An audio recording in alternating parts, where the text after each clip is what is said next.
Welcome back to Millennial Thoughts Podcast with your favorite Black and educated women, Alicia and Kat, and we are on our millennial money journey.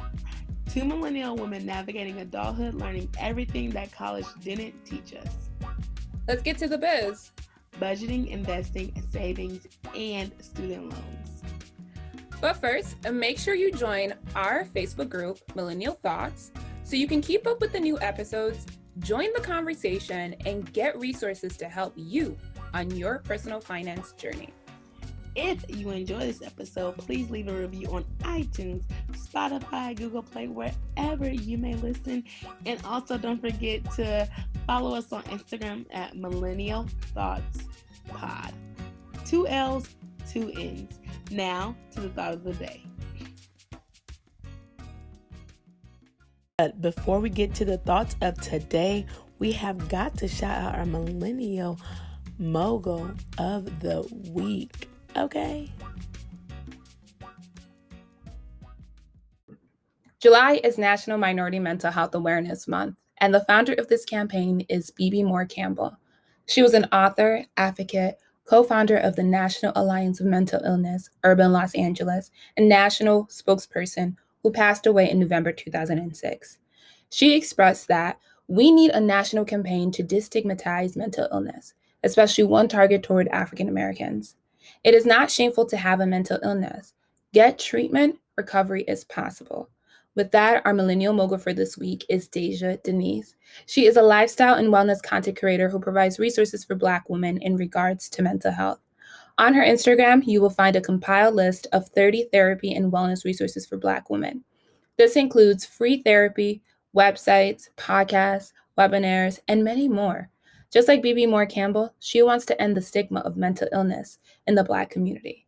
You can find Deja on Instagram at Deja's Diary. Thank you for the work you do, Deja, and thank you, Bebe Moore Campbell, for starting this campaign.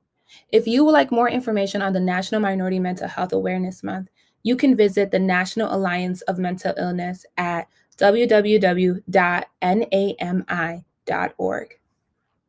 So today we have Eliza from Debt Free to Travel on Instagram. She became debt free in 60 months and she paid $25,000 off.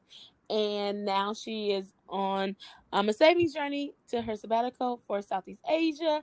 And we brought her on here so she can talk about her journey a little bit more to help encourage and inspire others who are on their debt-free journey or who even wants to go on an adult gap year. So I'm so excited to have her on the podcast today. Yay! Hi, everybody. That was a great introduction. Thank you. I tried. I feel like they need to know everything. You know, we break it down over here. Thanks so much for having me. I'm super excited to be here and to talk about something I really probably talk way too much about to people that don't care about it. So yes, I'm cracking up. So I did find you through Instagram. I think that's really important. And so I know that you shared your story on Instagram.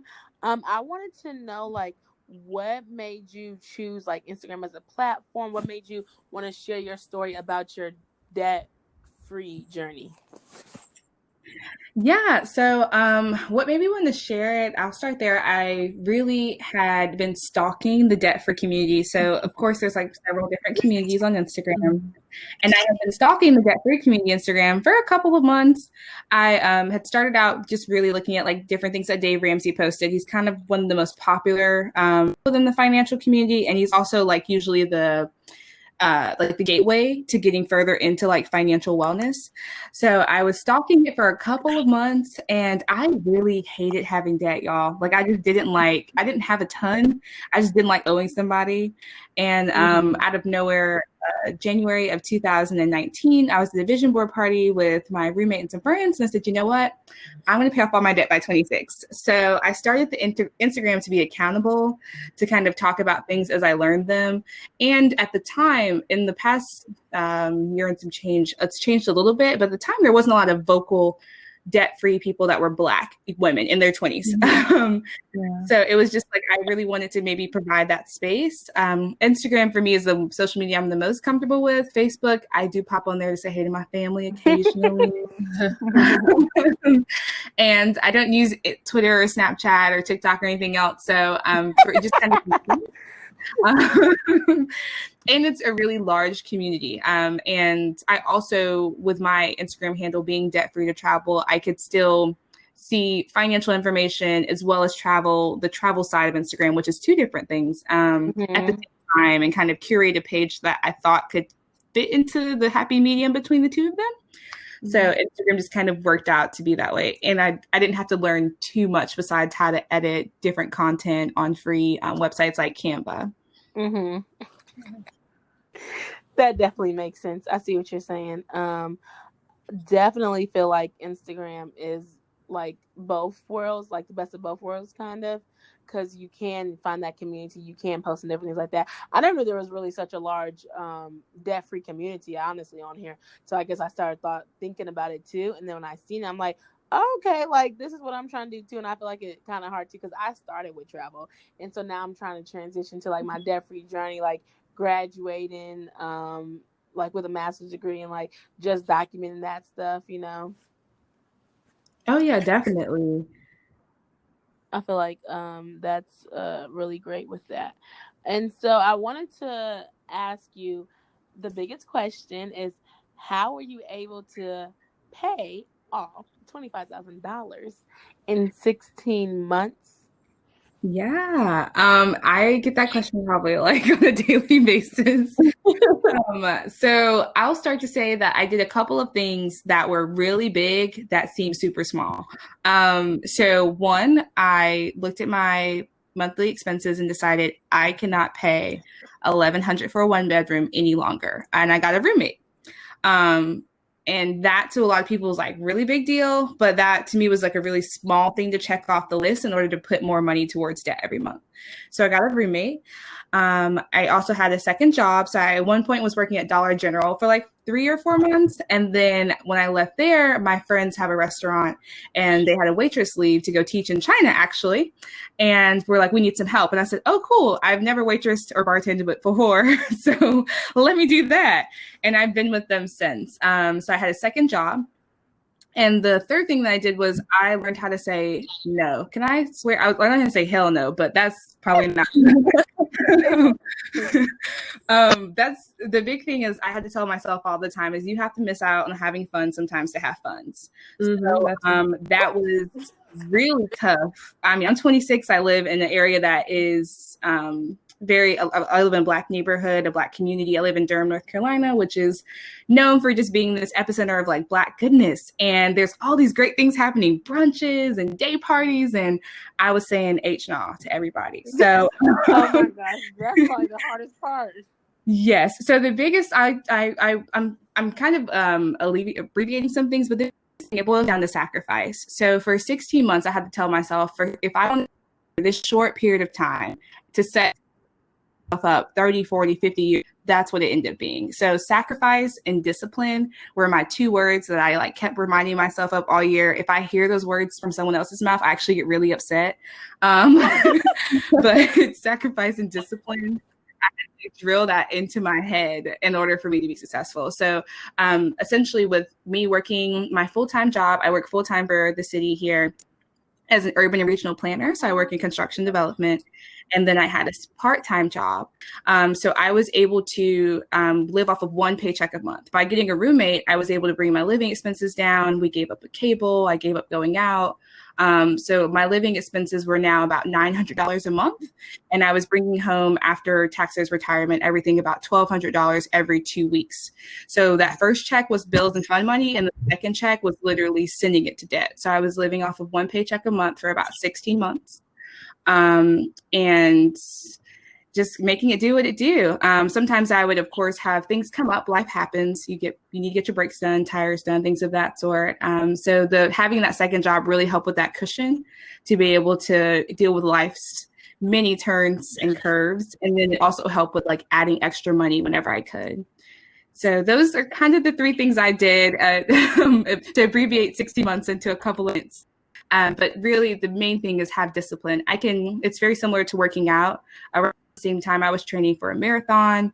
So if I hadn't trained every day, I would have never been able to run the marathon. If I hadn't given up some small pleasantries for a couple, I would have never been able to pay off debt. So that's so true. I guess, why 16 months though? Was it just because you were able to like just take your income, figure it out, and it was like, okay, you did everything, it was like 16 months is it, or what was that? So actually the goal was always before my 26th birthday. So I had like given myself, I always give myself a bucket list before a birthday. So this time around, it was bungee jumping, running a marathon, and paying off my debt. So before 26, I had to do those three things. And so that being January of 2019, and I turned 20 in May.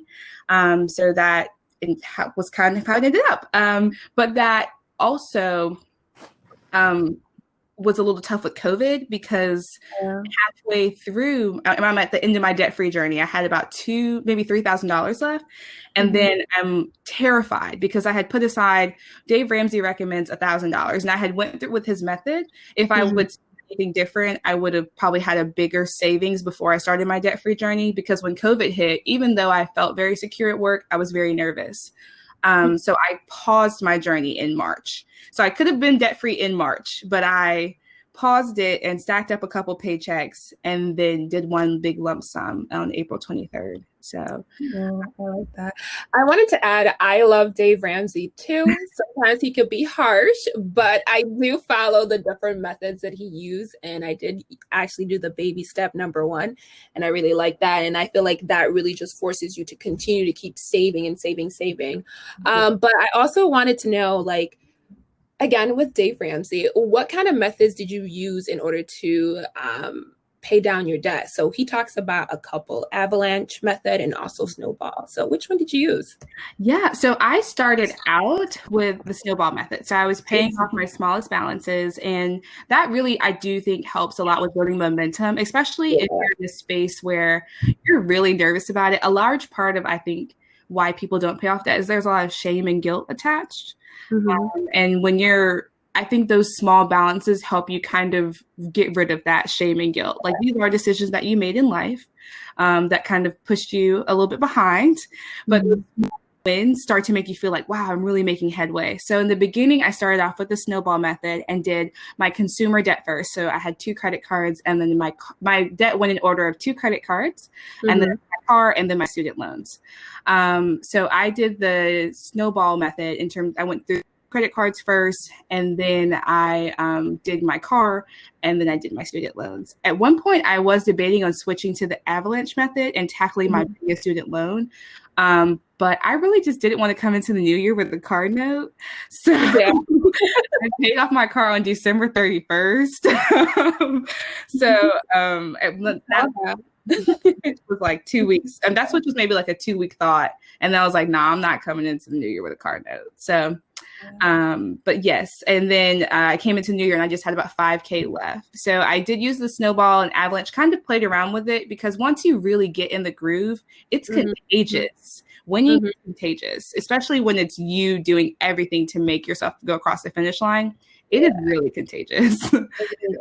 I really like that you talked a little bit more about the snowball, about how like it's like little rewards, because you're so focused on like the small amount, it's easier to kind of reach that goal of paying it off rather than the avalanche. And that's why I like the snowball too, because it's like, ooh, in a couple of weeks, I'll pay off this credit card debt because, it's like the least amount. And then that's one debt that's out of the way, rather than like the avalanche. For me, I just feel like you're putting so much and you feel like you're not getting anywhere. So I like the snowball method, and I like that you brought that up. I definitely like the snowball method. The avalanche, I think for those that, if you have super high interest, I totally understand going after it. Because if it's a really large amount with like a 2-digit interest, it's probably substantial every single month. So I totally understand those that do it first. But for me, it was such a good like confidence boost to do the snowball. So what keeps you like going on your financial journey? Like I know you had to do credit cards and then you had to pay off your car note and then your student debt. So now you're like debt free. But what kept you going Throughout on the that? journey? Yeah. Mhm. Yeah. Just like wanting better. I just really wanted to know what life was like to have options. I always say that on my page, I say financial independence and financial freedom is the abundance of options. If I want to say F this job and like I'm doing in October, I can because I don't have any burdens financially that are tying me to stay at a job. Or if I'm unhappy at a job, I don't have to stay there Mhm. because it's a paycheck. If I want to travel more frequently, visit my family more frequently that doesn't live in North Carolina, if I want to do any of those things, I have the option to do so without a burden. So I want it better and I want it to have more options in life. And I kind of want it to have a legacy.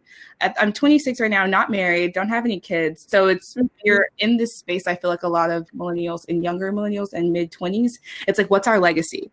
And for me, it was, I want to be the first person to really start making headway for generational wealth in my family. And that really kept me going because it's like, okay, once I'm done with this, I can really live any life I want. And not just that, I can like really inspire and encourage my family to live that life as well. Because they're watching. I mean, of course, my family was like, you're crazy working 60 hours a week. But at the end, you know, they were my biggest cheerleaders and they were cheerleading me throughout the process. And now it's when we get together for Thanksgiving, there's still some of the, you know, tomfoolery, but now it's also like, what's your thoughts on this? And Liza, what's your thoughts on that? And I never imagined those conversations happening at the Thanksgiving table because people don't talk about money. There's that shame and that guilt, and we just don't. So that's what Yeah. kept me going. Okay, I see what you're saying. And so you said that you're actually doing something in October. So that brings us to the next question. So I know you're planning on your adult gap year. Can you talk a little bit more about like why you chose to do an adult gap year, like how you thought about it and how you chose to go to Southeast Asia? Yeah. So to start and kind of answer that, I probably need to rewind back to 2018. In 2018, in October, November, right before I went through this debt-free decision to start my journey in January, I went on my first solo trip to Thailand for a month. And I had been planning it, and I had always wanted to go with my partner that I was with in college, but he and I didn't work out. And I just kept saying, well, I guess I can't go. I guess I can't go. And then something happened in March of 2018 where I was like, girl, you better go. Right. And okay. I bought the ticket, and then it just kept getting closer and closer to, I left in November. It kept getting closer to November, and I was like, oh my gosh, you're really going. So during that time, it was amazing. I learned a lot about myself. And I met a lot of European teens, well-off teens usually, who were taking a gap year. And I was so fascinated by the concept of just like, oh, let's go travel. And I started thinking about it. I was like, well, why can't I do that? Like, these are teens who don't necessarily have wealth, and they're doing it to figure out life. And I know who I am and I know what I like, but I would love to experience a lot of different things before I start thinking about family planning and settling down and buying a home and all those things. Right. I feel that one. Yeah. So I was like, well, why can't I do it? So in January, when I said, okay, January 2019, when I said I'm going to pay off my debt, I was also like, you know what? Why not, you know, treat myself with a gap year? And that's really the bug that started then. And I just kept kind of thinking about it, mulling it over. And then around October of last year, I said, a year from now, I'm going to be on a plane to my gap year. And that has been it since then. And that was like also that extra push to make it through those last 6 to 7 months of the debt free was like, after this is done, you can get on a plane and we can roll out. And the money that you're spending right now on debt payments is something that you could spend on rent, which is why I chose Southeast Asia. It's relatively cheap. I shouldn't even say relatively. It's super cheap. I was just about to ask it. I was like, girl, tell us, was Thailand like hella cheap? Oh my gosh. So I want to go to Thailand so for bad. a month, and my hostels I stayed in hostels, so it depends on how you travel. I do stay in hostels. I eat street food. That being said, if you travel that way, I was able to spend an entire month there for about $600. Yeah, that's so crazy. And this is someone who didn't know what they were doing. I mean, wow. So no plans or anything. No, I mean, I did have a friend who was getting married, and I wanted to try and make their wedding. I had been to their wedding here in the States. The husband is Filipino, the wife is Thai, and I wanted to go to their wedding. They're actually having another wedding in the Philippines. So What? their wedding. Okay. So I knew I wanted to make it to their wedding, but other than that, I had zero plans. So I got off the plane, went to the hostel, woke up, and then just for the first time in life said, "Well, what do you want to do today, Eliza?" And just went with it. And it was amazing, wasn't it? It was so amazing. And I was doing it with 18-year-olds, 18-year-old women travelers, 18-year-old traveling by themselves. And they were the ones that I was rolling out with to go ride or go pet elephants and go to the clubs with. So that is my go-to. Oh, after I pay off my debt free, I'm giving myself to about 30, you know what I'm saying? But after that, I'm definitely taking a gap year. I'm like, yes, like what? I definitely love that idea. I do too. I think it's like an awesome idea to just kind of like reward yourself with something of going to travel. But like this leads me to a question because I'm a little bit curious. Okay. So once you became debt free, did you splurge a little bit on something that you wanted to have? Not really. So I think the reason why, so that probably sounds bad, but the reason why is I never stopped rewarding myself even through the journey.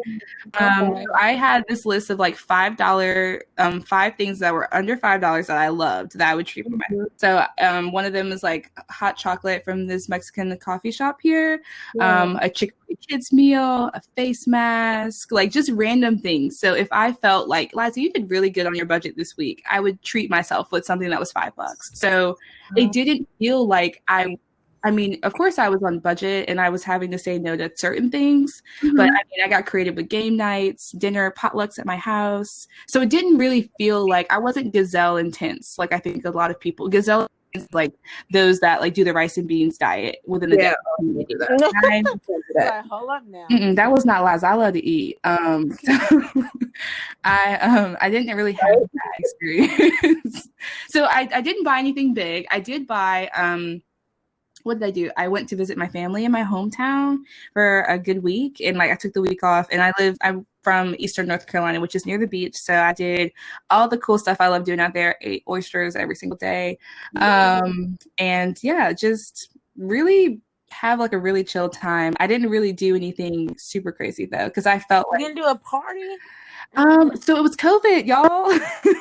Oh yeah. I had you didn't do a quarantine party? Not really. So this was my roommate was graduating her master's at the same time, and they had canceled her graduation, and we lived during that time, we were still at the stay-at-home order, and it was just no one was really into the mood, and we weren't really into the mood, so we just celebrated amongst the two of us our 2 little wins. That's still something. That is what I was going to ask you. So knowing that you do want to do this gap year, you're going to Southeast Asia, has COVID hindered your plans? Are you still going to be able to go in October? Yeah, so I have been definitely watching that super closely. So I'm starting my trip in Nepal, in Kathmandu, because I would like to do the Everest Base Camp. That's on my 27 bucket list. So I'm starting there. They have been under lockdown. I've been monitoring their cases. There's only to climb Mount Everest, there's 2 like peak seasons, and one of them starts in October through like late December, and then there's another one in the early or spring parts of the year for us. And so that being said, they are opening for that October peak season. You're climbing Mount Everest? Not climbing the base, which is about 5,700 feet over sea level, but 20. Ooh, child. You know what you're doing. You are not playing.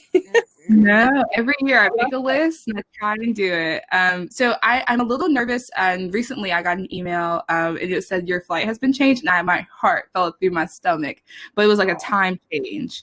But I haven't watched it. I haven't like left my job or anything of that sort. So we'll kind of see how it goes as it gets closer to. Since I purchased the ticket so early on, like I purchased it in late February, early March. They have like a lot of different programs and priorities, but unfortunately, there are other people that purchase tickets that early who are now their travel's coming up sooner. So you can't really do any changing until those individuals have had their changing. So I'm waiting in my window. I think it's maybe like the early September is when I'll finally be able to start seeing what my options are for moving my flight. So right now I can't even change it. Like there's no way for me to go into a portal to change it because they're letting other people whose travel is coming up sooner do so. But in September, I should be able to see a portal to adjust it as needed, depending upon what's going on with COVID during that time. The big thing is I'm probably going to have to quarantine as a U.S. resident going there.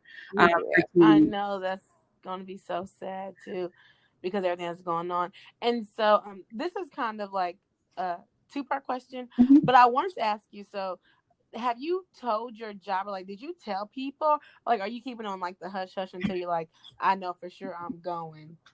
I did not tell people that I was leaving, y'all. Most of them don't even know about the debt-free journey. So essentially, I did not tell my job I was leaving. Unfortunately, we don't have like a leave of absence policy that allows me to be gone for more than 3 months. And even with the 3 months, I would have to give them like a detailed letter of why I need to take a leave of absence. And it's usually more medical related and not, I want to go into the beach and the islands. 2 to 3 week notice, which I think is standard. They're probably going to replace me within 2 weeks. Right. Because I live in a very popular area for construction, and there's a graduate program in this area in my field as well as an undergraduate program. So there's a lot of people that are looking for similar work. So they will get a 3-week notice, and yeah, we'll go from there. I don't really know if I want to come back to Durham just because I've lived in North Carolina my whole life. So I wouldn't mind leaving NC and going to another state when I get back. So are you like, this is just me thinking, like, so when you do come back, like, are you trying to leave for a year? Is that what you're thinking of? 9 months? How long? Yeah. So that's crazy. So my goal is to stack up 16K. So since I was there last time, and I thought about, yeah, my goal is 16,000. Of that 16,000, I am going to have what's called a coming back fund, which is about 3,000. So the other 13 to 14, that is going to be for staying in Asia. And since I went there for a month and didn't know what I was doing and spent about 600, I'm pretty sure if I knew what I was doing, I could stay in that same range. Probably. I know this lady, I think she spent like 14K. Yeah, most people say 14K. I think Vicarious, Stephanie Perry with Vicarious says 14K. And so, yeah, it's actually, and she stayed a little bit nicer. I usually stay in hostels, and she stayed in hostels too, I think. Oh yeah, she stayed in nice hostels. I stay in like backpacker hostels, which is okay. Backpacker hostels. Yeah, those are okay for me because I get to meet people from all over the world and I get to have fun. But other times I do stay in homestays so I can have a more authentic experience. Yeah, I would love to do homestay shoot, but now I'd be like kind of scared out here. I don't know now. Yeah, it's kind of tough. So that being said, with the 16 to 14, that money stacked up, I would like to stay for at least a year. If I can find a way to make some moolah, like bartending or something of that sort, I might stay a little bit longer. But at least a year right now is the goal. I do not want to teach English. I'm about them kids. English is not something I want to teach, but I do have a friend, mutual friend. I think I told y'all the restaurant I work at, the woman who I replaced moved to China. The woman before her lives in Cambodia. So my restaurant is known for having Black women leave and go and live in Asia. I would love to do that. I was actually supposed to go to China, but with everything going on, it didn't work. I might try to do a different Asian country. That might be dope, but she's not a teacher. She works as a like an executive assistant for a private school. So she actually has been living in Asia for 8 years. In different places. So she was in China and she was in Korea. She was in, I think, where else was she? China, Korea, and then she was in Japan for like a year, and now she's in Cambodia, and she'll probably be there for like 2 more years. Oh, well, her job seems kind of fun. She's an executive assistant. Yeah, so she more so does like the inner workings of how the school runs. She sometimes does conflict resolution. So more like I think what we would consider an assistant principal / guidance counselor. But I think the title is executive assistant for a private school. But she's been living there for 8 years and has never been a teacher. So if I get to the point where I'm feeling like, okay, I might want to stay a little bit longer, but volunteering and like maybe doing like a work stay type thing. Yeah, I like that idea. Out to her.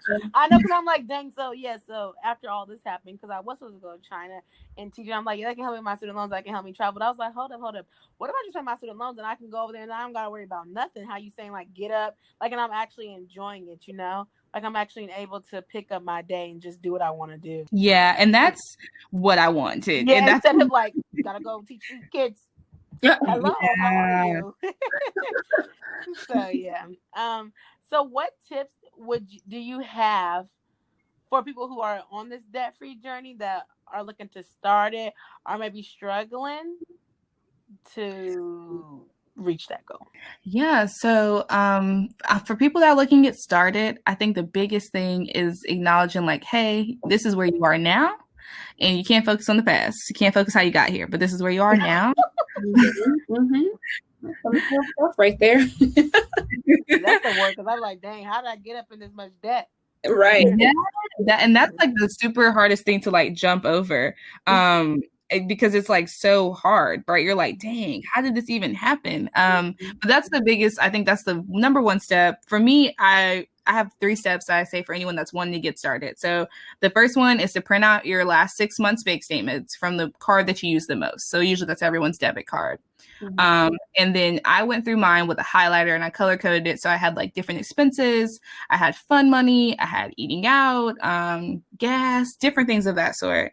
And then I saw just how crazy my spending was. In 6 months, I'd spent over $1,000 on Thai food. Okay, girl, you miss Thailand?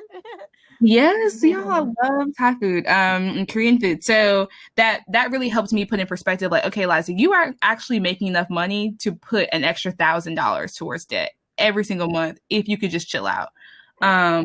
So that helped put that in perspective. Step 2 was then to like kind of seal any leaks in my finances. So that was where I had to realize my spending triggers. So like, oh, I'm having a bad day, and I go and get something to make me feel better, whether that be go out with my girls and have some drinks, maybe go and eat some sushi. I had to kind of realize my spending triggers and like seal any leaks. I also had to have that really hard talk with family and friends.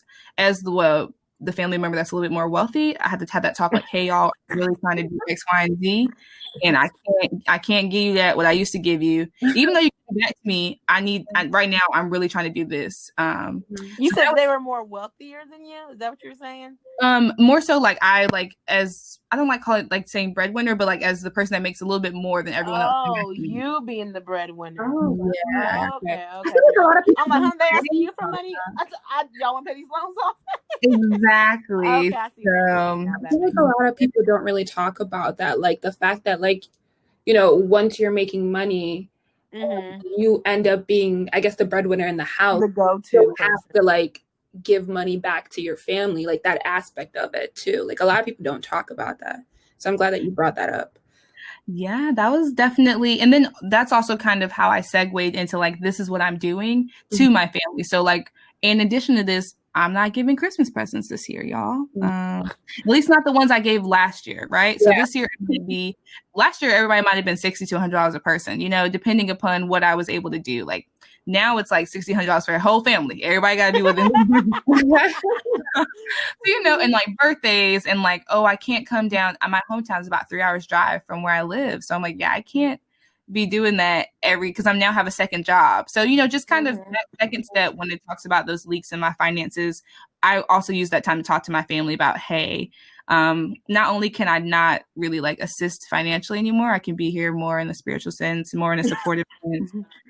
But also like I'm making these changes in my life because they're like budgeted changes. And then the last one is just like I mentioned a little bit earlier about like just staring, like calculating all your debt. A lot of people don't even know how much they own and how much they have. because it's terrifying, right? So my last step is after you see what you're making, because at this point you might know what your minimum payments are. It's really to add it all up and to see what your interest is, and then from there start with the snowball method. So for individuals that are wanting to start, those are the 3 things that I did to start. And then to stay motivated, I just reminded myself of every single thing I could do once I hopped over this hurdle. What's on the other side of the finish line for me? And I just kept thinking about that and just grinded it out. Okay. I love that. I love it. Love it. Love it. I'm like snapping over here. But I guess maybe you touched a little bit about this, but I kind of want you, and you talk about this in your Instagram. So let the people know, what are some of your money goals? Yeah. So, y'all, some of my money goals, I would like to, within like the next year, of course, is to fund my trip. In the next 5 years, I would love to come back and reach a 6-figure net worth. So your net worth is all of your assets and your any accounts combined. So not saying I want to make 6 figures per year, because we know that money goes in and out for bills and different things in life. But like I would love to have a 6-figure net worth in retirement and different accounts, investments. I don't know if I want to own property, but that's my goal by the time I'm 31, is to have that figured out. 10 years from now, I would love to be able to keep that 6-figure net worth. I would love to have at least one rental property that I can use as residual income, something that can make me money in my sleep. And I would love for it to be a multi-family rental property. So not just like a single family home, but maybe a duplex or a quadplex. That's so right. Sorry, I just had to chime in because that just got me so excited, because that's literally what I want to do too. So yeah. And then lastly, I would love to try and reach what's called Lean Fire. So FIRE is an acronym that stands for Financial Independence, Retire Early. And within the next 10 years, I would like to reach Lean Fire. So Lean Fire. So right now I know what my monthly expenses are. So every year I spend about maybe 16 to 17K from all of my expenses. So if I was to keep that same amount, which I probably won't, because, I might stop having a roommate eventually. If I was to keep that, Lean Fire would mean that I have 25 times that in my different accounts, whether that's investments, retirement, etc. So my goal in the next 10 years is to reach Lean Fire. So 25 times my whatever my living expenses are that I've figured out will be what can last me. Most people say like about 40K. So 25 times that would be considered Lean Fire. I don't know if I want to retire early, as the acronym states, because I'll only be 36 then, and I like what I do. I would love to be able to do it in a more pro bono field. I would love to be able to help more Black developers and Black and brown construction companies. Hey, I'm about to start one. Remember me. Sorry. So I would love to, if money wasn't an object, that's what I would love to do, is be able to like provide what I do already for these $1 million developers to my neighborhood members and people I know from my church and things of that sort. So that's my money goals for in the next 5 to 10 years. Down the line, I also would love to own a farm. I did see that on there. That's cool. What made you want to do that? So I'm from rural Eastern North Carolina. Like I hide my accent kind of well. It might come out here and there while I'm talking, but I'm from small town North Carolina. And I grew up on 2 acres of a farm, corn, tomatoes, and tobacco. So I would love to get back to what I consider my roots. And I currently now, even in my townhome last year with my roommate, we've grown. Last year we did squash, zucchini, okra, tomatoes, cucumbers, and bell peppers, all in containers. I don't document that very much on this page because I don't think I'm telling people what to do, and it's right. But we do container gardening on our patio, so we don't really have a patio anymore, so have a garden. So, but yeah, I just really want to get back to the land, and that to me is another form of independence, is not really having to worry about buying my food if I can just grow it myself. That's true. Love that. I want to just thank you for coming on here and sharing all your, gems with us and tips and different things. So as we're coming to the end of the podcast, my last question would be, who are your favorite Instagram accounts to follow, or who that talk about this like financial journey or debt free community that you were saying that you started following before you started your journey? Yeah, so my favorite debt-free accounts, they're going to be other Black women. Of course, you know. Of course. So I really love, I'm gonna list their names off, and also really try to spell all of them correctly as well. Okay. So my sister girl finance friend, is Flynance. Yes, that's our girl. Yes. We actually hosted a live together a little while ago, and I just all of her content, especially right now with everything going on with Black Lives Matter and George Floyd, she's just been really inspiring me to just continue to focus on the things that I think are important, which is building generational wealth and Black wealth. So finance, definitely. There's also Jeteria with Debt-Free Travel Journey. She's also one of those ones that toes the line between the financial community and travel community, and focusing on that. Mrs. Period Fiscally Responsible. I follow like also Black couples with Black love, showing Black wealth. She's one of them. I love seeing her content with her and her husband and different goals they have going forward.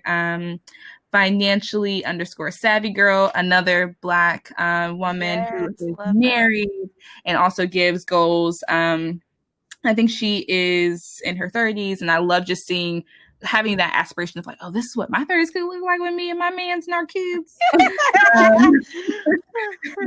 And then lastly, I'll say Kenya Imani. Kenya and I actually know each other in real life from college, so it was super cool to see somebody that like I was getting student loan debt with also. Y'all shooting in the gym together. Yes, right. And most of them, I think besides finance, Sania, all of them are coaches. And so people have questions about finances, and I don't consider myself a coach. I just want to put out free game right now and try and put people on so we all get free. So I don't really do the coach thing. So when people ask, those are the individuals I feel comfortable endorsing and saying like, yeah, I love what they do. And I love the community they're creating and the people that they're helping. So, yep. Yes, thanks for shouting out. Them are some good ones. Some of them I do know, some of them I don't know. So I'll even go and look at them too to see what they're talking about. Because we're all, well, not all of us, but some of us are on this debt-free journey from student loans, from credit cards. But some of us want to know about wealth and investing and saving and different things like that too. So I just think right now it's really important with the climate and what's going on, and not always knowing what can happen and what can't happen. As you were saying, like some people may have lost their job, some people may have their job, but sometimes, you know, things happen, you know. So I just think it's really important for us to have these conversations about money, and being that we're millennials, like we're getting older and we ain't getting no younger, and money keep piling up and loans and stuff be happening. So we just need to figure out how we're going to combat those different things in society that, you know, be trying to hold us down. Exactly. So yeah. And then as well as we end, if you have any last things you want to say to them, if not though, just so people know where they can find you at. Yeah, I guess like the last thing I want to say is just it's definitely possible. If you don't take nothing away from this crazy girl that worked over 16 months to pay out $25K, it's possible to make a change, whether it's a small change like me and my roommate were talking about earlier. If you save $5 a week, that is doing more than you ever done before to push yourself ahead financially. So it's definitely possible to make even the smallest and the largest financial changes in your life to set you up for the future and to set your family up and set a legacy of wealth. So that's the thing I think I would love to part with. And I'm on the gram at Debt Free to Travel. I am thinking about during my gap year, y'all getting this inside scoop, of starting a YouTube channel. I get a lot of questions about cheap travel, like when I did my Thailand trip. So I might try and like do better about cataloging, like, hey y'all, this is the type of hostel I'm staying in for $8 a night. Yes, you have a subscriber. Yep. So y'all are getting that inside scoop, but that's on my. I'm currently shopping around for some better and I think small gear to make sure I can carry it with me in my backpack. And yeah, so that will be it'll have to be later on, but it'll probably be under the same name if I can. So yes, that would be dope. I don't know if you looked at it, but I use a Canon like G7X or something like that. That's what I use as my vlogging camera. It's really small, compact. compatible. I was peeping that. I was like, Yes. look at this quality. This Yes, looks it's good. good. And I use it for my videos because I do YouTube too as well. And so like sometimes I watch, I'm like, okay, yes, this was good quality. Like, yes, this is great. So, and it's small and it's easy, and just thought I would let you know that. Yeah, no, that is super helpful. I'm like right now shopping around for her, and the big thing is I'm carrying a 50-liter backpack, so I am downsizing. Yes, yes. Where's the clothes at? I am probably just gonna keep to about 2 weeks worth of clothes and just do laundry every 2 weeks. And if I need more, I'll just buy more. I know. I was thinking about that too. I'm like, dang, like they do like minimalist. Yeah. Hello. Can you hear me? Yeah, I can hear you. Okay, I didn't know if you said something like that. Yes, like, I can. I was thinking about that. I was like, yeah, digital nomad, that's so cool. Digital nomad, like they were talking about minimalist, and I'm like, dang, well, where am I going to put my clothes at? I'd be like, I like to look cute when I travel, so I'm like, oh, I don't know where to go or what to do. Like, how am I going to use it? How am I going to take this stuff with me when I travel? But because I got to get over that. So. I mean, I don't know because. It depends. Like the big thing is like what you're willing to pay. Like if you're trying to stay super budget, like checking bags is what gets expensive. And as you're moving to country, like with the Caribbean, it'd be tough. So that's how I just say, you know what, I might have to sacrifice it and just have this one bag of my life for a good year. So we'll see if that changes. If it does, I'll just end up buying a little something to carry around and roll in on at somebody. Definitely rolling. Packing a bag. I'm cracking up. Yeah, definitely that. But yes, I'm so excited to see your journey, and definitely I do think you should start a YouTube channel, blog, whatever. I'll still be looking at it and I'll still be watching it. And I want to thank you for your time, and I appreciate you for coming on here.